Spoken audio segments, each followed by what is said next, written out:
Baik, bismillahirrahmanirrahim. Assalamualaikum warahmatullahi wabarakatuh. Raditu billahi rabba bil islami dinah wa bi Muhammadin nabiyya wa rasulah, amma ba'd. Langsung saja, saya Muhammad Tirmizi. Ini sedikit saya mereview buku tentang Pemuda Emas, ya. Pemuda Emas Lahir dan Batin.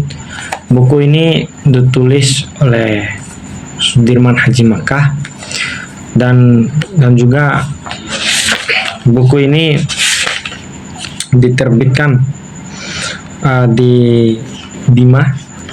Buku ini dicatat oleh profesor. Buku ini dicatat oleh orang-orang yang mempunyai di sana.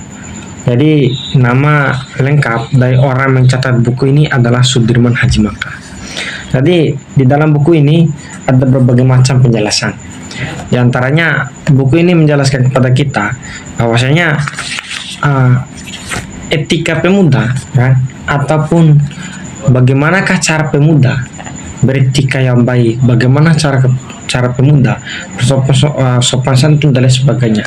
Jadi di dalam buku ini sangat menjelaskan sedetail mungkin terkait bagaimana agar seorang pemuda bisa mampu memberikan kontribusi kepada masyarakat. Nah, jadi itu pertama. Dan yang kedua, di dalam buku ini juga menjelaskan terkait dengan mentalnya pemuda, kan? Jadi mentalnya pemuda itu sudah dijelaskan semua di dalam buku ini. Yang pertama yaitu mental atau keyakinan bersumber dari dalam Al-Quran, dalam hati seseorang. Maka mental disebut juga sebagai iman. Nah, di sini di halaman 12 ini menjelaskan bahwasanya mental seseorang itu tergantung daripada iman. Jadi gini maksudnya. Kenapa mental seseorang itu digantungkan kepada iman gitu kan? Karena bisa kita lihat gitu, mental itu berfungsi ketika dia itu percaya dirinya, jadi misalkan gitu. Jadi apabila dia itu meyakini, apabila dia itu berbicara di konteksnya tersendiri ataupun di ruang lingkup yang ia biasakan, maka semua mentalnya dia itu akan keluar. Nah, itu mentalnya dia itu akan besar, jadi gitu. Sehingga dalam buku ini menjelaskan bahwa mental itu adalah iman, tergantung daripada kepercayaan. Kalaupun dia tidak percaya dengan apa yang dia ucapkan, maka jelasnya mental ini akan turun. Jadi itu adalah maksud dari buku ini, menjelaskan bahwasanya mental seseorang itu tergantung daripada iman itu sendiri. Sampai-sampai juga dijelaskan dalam Al-Quran bahwasanya cukuplah Allah menjadi pelindung bagi orang-orang yang mukmin. Yang begitu pun Nabi berkata, semangat para mukmin untuk berperang. Jika ada 20 orang yang sabar di antaranya, niscaya mereka ada 100 orang yang sabar di antaramu. Jadi itu adalah surat yang melandaskan terkait dengan persoalan mental tersebut. Jadi itu pertama.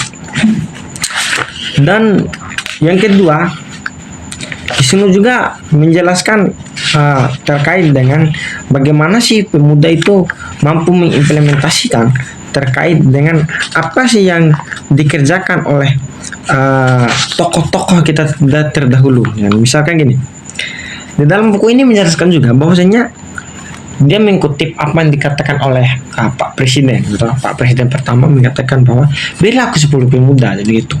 Berilah aku 10 pemuda untuk aku mengguncangkan dunia.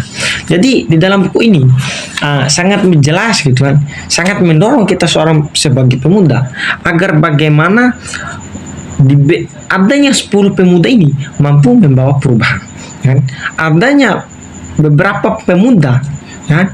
Walaupun pemuda itu beratusan, tetapi kalaupun mereka hanya tidak tergantung pada orang lain ataupun tidak mampu membawa suatu perubahan, maka itu tidak termasuk dari apa yang dikatakan oleh buku ini. Karena buku ini menjelaskan bahwasanya berilah aku 10 pemuda, maka aku akan goncangkan dunia. Kan? Percuma diberikan 100 pemuda, kan? Kalaupun pemuda-pemuda ini tidak mampu membawa perubahan itu sendiri teman-teman. Jadi itu adalah salah satu revisi yang diambil oleh buku ini, bahwasanya dengan adanya 10 pemuda, dengan adanya 1-2 orang yang mampu membawa perubahan. Karena gini juga, percuma adanya diberikannya 100 pemuda, 200, 300 kan, tanpa mampu membawa perubahan. Nah, itu akan menjadi sebuah kecacatan di dalam negeri tersebut, karena yang dimana hadirnya pemuda agar bagaimana mampu membawa perubahan, karena itu adalah tujuan daripada adanya pemuda ini. Jadi gitu teman-teman. Dan selanjutnya yaitu pemuda yang tangguh ya. Dijelaskan juga di dalam buku ini bagaimanakah cara kita itu menjadi pemuda yang tangguh. Pemuda yang tangguh adalah pemuda yang memiliki karakter yang bersumber daripada akal, bersumber daripada iman. Iman itu sama halnya dengan akal, bersumber dari mental yang kuat, bersumber dari iman yang kuat. Moral adalah ilmu, bersumber dari moral yang baik, dan akhlak adalah kesadaran, dan bersumber juga dengan kesadaran yang mulia. Jadi sungguh pada moral, mental dan akal, pemimpin dan rakyatnya dipundaklah untuk memikuli segala beban berat berupa harapan dan impian segala dimensi keluarganya. Jadi yang paling inti di dalam buku ini sangat menjelaskan bahwasanya kita tuh harus membedakan antara iman, ilmu, dan kesadaran.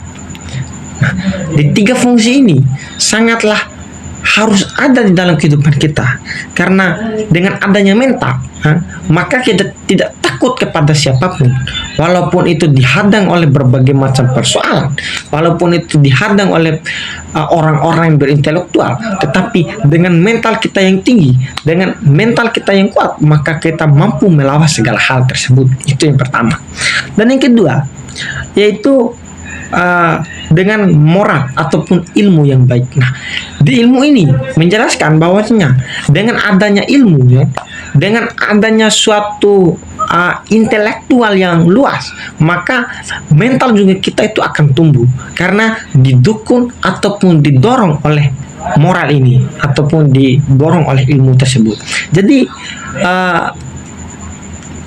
ilmu dengan iman adalah 2 yang tidak bisa kita pisahkan. Walaupun kita mempunyai ilmu tetapi tidak mempunyai mental, itu merupakan poin yang tidak ada nilainya. Jadi itu yang pertama. Jadi tidak bisa kita pisahkan antara mental dengan moral itu sendiri. Ini dijelaskan langsung di dalam buku tersebut. Dan yang ketiga, yang pertama tadi adalah mental, yang kedua adalah moral, dan yang ketiga yaitu akhlak. Dengan akhlak dengan kesadaran, akhlak ataupun kesadaran. Jadi akhlak dengan kesadaran harus mempunyai fungsi yang luas, gitu. Karena percuma kita mempunyai ilmu, percuma kita mempunyai mental, tetapi mental kita digunakan oleh akhlak yang buruk, digunakan dengan menggunakan sebuah keburukan, maka percuma kita mempunyai ilmu ini. Karena yang paling kita dahulukan antara ilmu dengan akhlak, maka harus kita dahulukan akhlak. Karena Nabi juga menjelaskan bahwasanya Nabi mengajarkan 10 tahun lebih kepada kaumnya untuk mengajarkan terkait dengan akhlak. Nah, sedangkan beliau mengajarkan ilmu itu hanya 6 tahun. Maka bisa kita simpulkan betapa pentingnya kita belajar persoalan akhlak ini. Maka daripada itu, ketiga poin ini adalah sebuah hubungan yang tidak bisa kita pisahkan. Ilmu ataupun iman harus adanya ilmu. Nah, begitupun juga dengan ilmu. Ilmu harus disesuaikan dengan akhlak kita yang baik. Jadi gitu, bisa kita simpulkan bahwasanya di dalam buku ini sangat menjelaskan kepada kita bahwasanya bagaimanakah penting kita itu untuk menjadi orang yang berilmu, gitu. Menjadi orang yang akhlak, menjadi orang yang mampu memberikan suatu perubahan di dalam sebuah lingkungan tersebut. Nanti ketiga poin inilah yang paling penting yang saya jelaskan ini. Yang pertama yaitu iman ataupun mental, yang kedua yaitu moral ataupun ilmu, dan yang ketiga akhlak ataupun kesadaran. Mungkin itu yang bisa kita petik sedikit dari apa yang saya jelaskan ini. Lebih dan kurangnya saya mohon maaf. Billahi fisabilil haq fastabiqul khairat. Nun wal qalam ya mayasturun. Wassalamualaikum warahmatullahi wabarakatuh.